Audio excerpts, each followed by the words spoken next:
SiriusXM NHL Network Radio.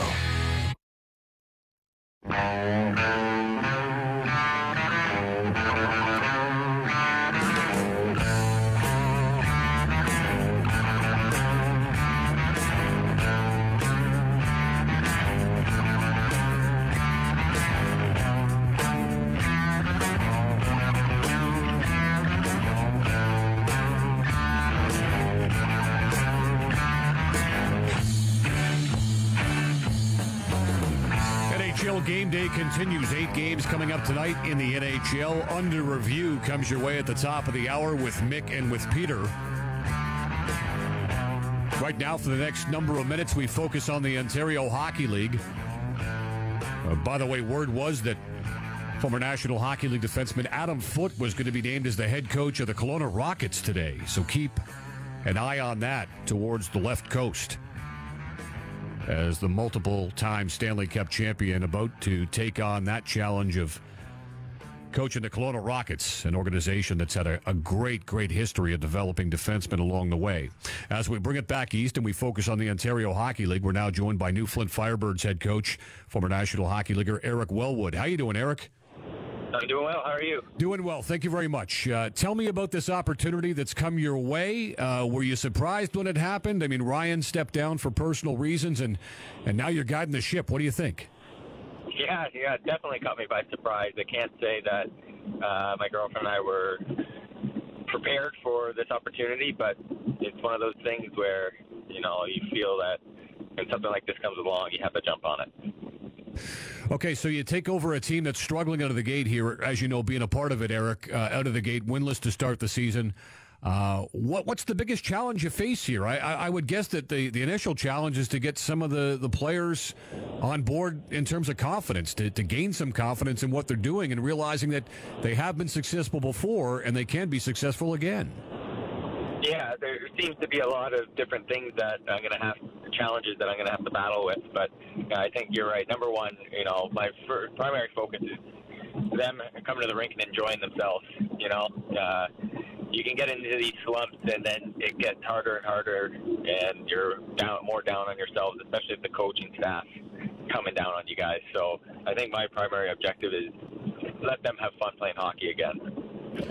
So how ready, from your perspective, Eric, do you think you are for this opportunity? I mean, you played professionally, you got into the NHL and played with the Flyers, and then a couple of years with the Oshawa Generals and working alongside the likes of the well-respected DJ Smith. You picked up a lot along the way.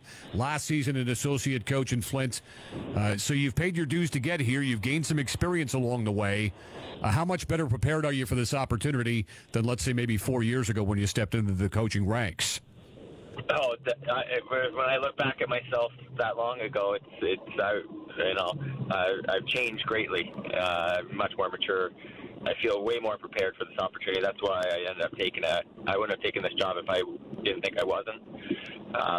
I guess the only thing is, I can't say that I had everything prepared to become a head coach this quickly. I was in Thunder Bay helping out the University of Windsor hockey team when I got the call from the Firebirds. So it's been a whirlwind of a week, and I've had to scramble to get everything prepared as fast as possible. I think a lot of people will remember, Eric, that you were one of the frontline players for Windsor, and you guys had success. You won championships. Bob Bugner, Warren Reichel, just a huge operation down there in Windsor that those guys have built. Bob going on to success in the NHL now, and Warren still continuing to have success down there in Windsor. What kind of a training ground was that for you to be a player in that system, knowing that it works and works and works, and now that's the sort of thing that you're trying to take to Flint? Yeah, well, definitely. I think number one, especially with those guys, they turned us into pro hockey players. My whole entire coaching staff were ex-pros, and they taught us how to become a pro first and foremost. Obviously, the systems that they incorporated and the hard work that goes into it is something that I'll never forget as well. So it's definitely the thing that I plan to bring to this team. It's a lot of work. I mean, it takes a while to turn an entire organization around, because it's not just the players, but you need everybody on board pulling the same rope. I think hockey has changed so much. I mean, life has changed so much from so many different aspects in the last couple of years alone. When you think back to when you stepped into the Ontario Hockey League, Eric, with the Spits way back in 2006, can you compare it in 2006 as to where it's at now? And what are some of the adjustments that you have to make, if any, in being a coach in this day and age, do you think? Oh, it's like when I was going through, social media, Facebook just came out, and it wasn't that big of a deal, things like that, There's so much more developmental aspects to the game now. For instance, we have a skills coach that comes out once a week, and I know there's numerous OHL teams that have the same thing. Back when I came through the OHL, you would have a skills coach come out every once in a while, but that wasn't really the focus. As well as just, for instance, the fighting now in this league. You can only have 3 fights. Back when I played in Windsor, we had, arguably the toughest team in the league, and we would have 3 fights a game. So it's definitely it's changed a lot, but I think for the better. I think there's a much more emphasis on developing the individual person and player rather than just going out there and trying to win hockey games. Well, and the more I think about it, too, I mean, the video game thing with this Fortnite thing and, the OHL coming out with warning players to stay off social media when it comes to that sort of thing, too. I mean, even something as simple as that seems to have changed life on and off the ice for teams these days. No, definitely. You walk back on the bus now and guys are playing video games, on the bus. So instead of playing cards or something like that when I was going through. So it's definitely changed, but, it's just, that's what life is. 10 years from now, I'm sure there's going to be new challenges that you can foresee now. So it's just another challenge that you have to be aware of and monitor. Eric Wellwood, the new head coach of the Flint Firebirds, joining us here on NHL Game Day, NHL Network Radio. Ty Delandry is a kid that Dallas fans obviously have their eyes on here for the coming years as well. 13th overall selection, going back to the draft in Dallas in late June. How's he looked out of the gate for you so far, Eric? Yeah, I don't really want to judge the players on how they've done so far because I don't think that's fair. I think they're so low in confidence right now that nobody's really playing to their potential just yet.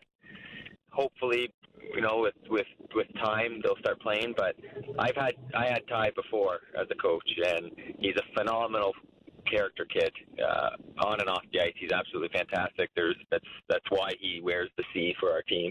And as a hockey player, he's got an abundance amount of skill. He can skate. He's 6'1" at 190, so he's fairly big for his age.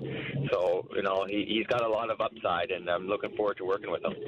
Is that one of the messages, perhaps, Eric, that you've tried to convey to your players at this point? Look, I mean, we're off to a tough start.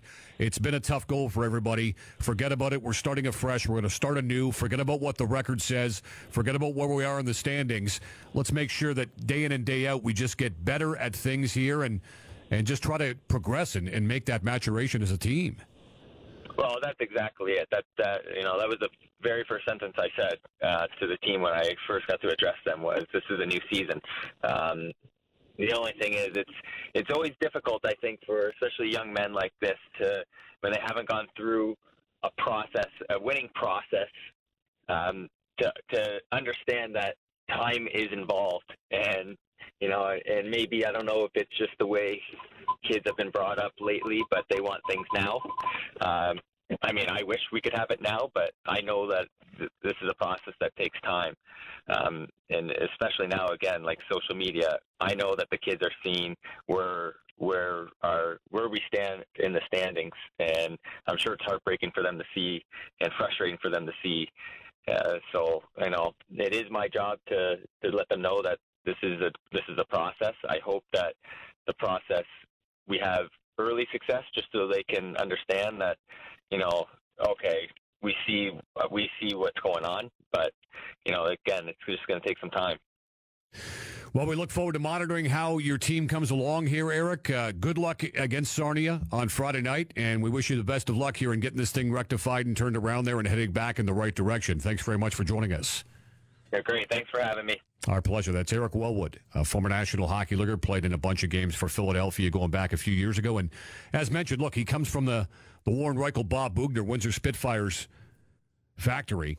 And you can kind of call it that with the amount of talent that they've churned out, both behind the bench, around hockey, and on the ice, certainly, led by a number of frontline guys. You can go down that list: Adam Henrique, Taylor Hall, Ryan Ellis, et cetera, et cetera. Flint's off to a tough start, winless in 11 to start the season. And things have not been going well. And again, they're playing at Sarnia coming up on Friday night. They're already 9 points behind the Sarnia Sting. And let's not forget, too, that as Eric mentioned, I mean, these are young kids. They're going to look at the standings. They're going to think, you know what? We're too far gone already. We're out of this thing. But you can't even think about the standings, they would think, when you're 0-11 to start. What you've got to do is just thinking about winning a game here, stop the bleeding, gain some confidence back, go on a bit of a run at some point here, just get better as a team. And it seems clichéic to even talk about it. You just want to get better. And right now there are many different areas with which they can get better in, clearly as evidenced by their record. So we wish Eric nothing but the best here in getting this thing turned around. Ryan Olahan, we wish him the best as well in whatever it is that he's got to take on as a challenge from a personal standpoint. Remember talking to Olahan, he was the captain of Stan Butler's Brampton Battalion going way back when. I'm guessing probably 15 years ago at this point. And Wojtek Wolski was one of his teammates at that time, too. Remember doing a sit-down with a bunch of guys there in Brampton as we tried to find our way through a National Hockey League work stoppage back in the day and shed some light on Stan's team with Brampton. The battalion, of course, moving up to North Bay, where Stan continues to move forward as one of the winningest coaches of all time in the Ontario Hockey League. So, look, we wish Eric nothing but the best here. And first of all, just having his team get better, and then secondly, getting into the win column at some point here. Maybe it comes against Darian Hatcher and the Sting coming up on Friday. Maybe it doesn't. We'll have to wait and see on that one. But our thanks to Eric for joining us in the midst of this opportunity that has come his way. We've got much more coming up on the show. In fact, one final segment with a last bit of preparation for you in advance of tonight's 8-game slate in the NHL. You're listening live to NHL Game Day here on NHL Network Radio.